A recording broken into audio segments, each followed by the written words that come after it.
Kumusta mga kabasketball? Itong Super Chris TV nagbabalik po ulit sa inyo para bigyan kayo ng latest update. Pag-usapan pa rin po natin Team Gilas Pilipinas. 12 days mga kabasketball bago yung inaabangan nating FIBA World Cup. Ayan. Kabasketball, isa yung kupunan ng Italy na makakaharap natin dito sa Group A kung saan tinalo po nila itong kupunan ng Greece sa score na 74-70 para masweep itong tournament dyan nga po sa may Greece. Tinalo din po nila itong kupunan ng Serbia sa score na 89-88. So close game lang po yun mga kabasketball, pero kung panonoorin nyo napakaganda po nung laban. Pinangunahan po yan itong si Simone Fontecchio na tumapos ng 17 points. Kasama niya dyan itong si Nicolo Melli na meron namang 13 points. Makakaharap yan ng ating Team Gilas this coming August 29 dyan po sa may Smart Araneta Coliseum. Though meron pang mga series ng tune-up games itong Italy, mamaya makakalaban po nila itong Puerto Rico. And then sa August 20 naman, itong kupunan ng Brazil. August 21, New Zealand. Imagine mga kabasketball, mabibigat yung mga nakakalaban itong Italy. Pero winalis lang po nila yung kanilang mga kalaban, lalo na dito sa may Greece. Masasabi talaga natin mga kabasketball na 50-50 yung magiging laban natin dito sa kupunan ng Italy. Talagang sobrang napakalakas po ng team na to kahit hindi ganun katangkaran. Habang itong ating Team Gilas Pilipinas naman ay meron pa po tayong mga series ng tune-up game. August 21 makakalaban po natin itong kupunan ng Mexico. Ayan, sa August 20 ito namang Montenegro. And then bago po yan, August 16 ito pong Ivory Coast.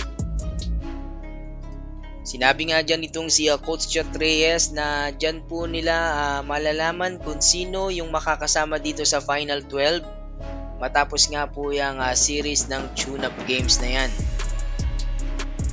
Jordan Clarkson, sinabi niya nga na confident daw siya dito sa ating Team Gilas Pilipinas na makakakuha tayo ng panalo dito sa FIBA World Cup. And confident din siya dito sa kanyang mga teammates. In preparation rin to mga kabasketball para sa unang game natin which is sa Dominican Republic. Ang good news dito mga kabasketball, meron pong tatlong player na hindi na makakasama sa roster nitong Dominican Republic. So tatlong NBA player po yan. Nandyan tong si Al Horford ng Boston Celtics, si Chris Duarte ng Indiana Pacers, at si Justin Minaya. May iwan na nga lang po dyan itong si Karl Anthony Towns and the rest ng Dominican Republic. Ito opinion natin mga kabasketball. Sa nakikita natin, ngayon pa lang nabubuo tong core ng ating Team Gilas Pilipinas pag sakasakali. So sigurado aasa na naman dito si Coach Chot Reyes dito sa individual skills, no? Sabi niya nga kasi itong si Jordan Clarkson NBA player naman umano at kayang umiscore ng 20 plus points. Diba? Pero hindi tayo sure dyan kung itong si Jordan Clarkson ganun kabilis makaka-adapt o makakapag-gel dito sa ating Team Gilas. Isa pang problema natin dito yung ating point guard kasi hinahabol nila itong si Scottie Thompson. So target nila at least itong August 17 or 15 makasama itong si Scottie Thompson kung sakasakali.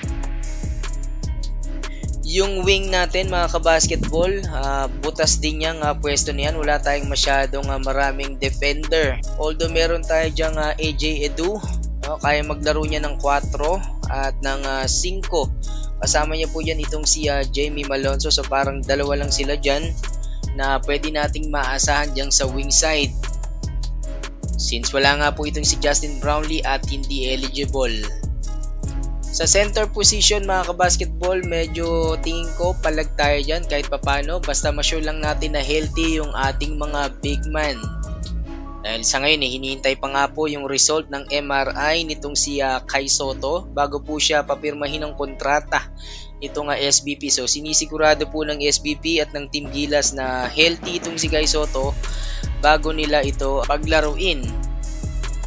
To be honest mga kabasketball, tanging Angola lamang yung nakikita natin dyan na possible nating talunin dito sa tournament. Hindi natin sinasabi na mahina itong Angola, pero based sa pinakikitang laro at sa series ng tune-up game nitong Angola, meron tayong malaking tsansa na talunin ito.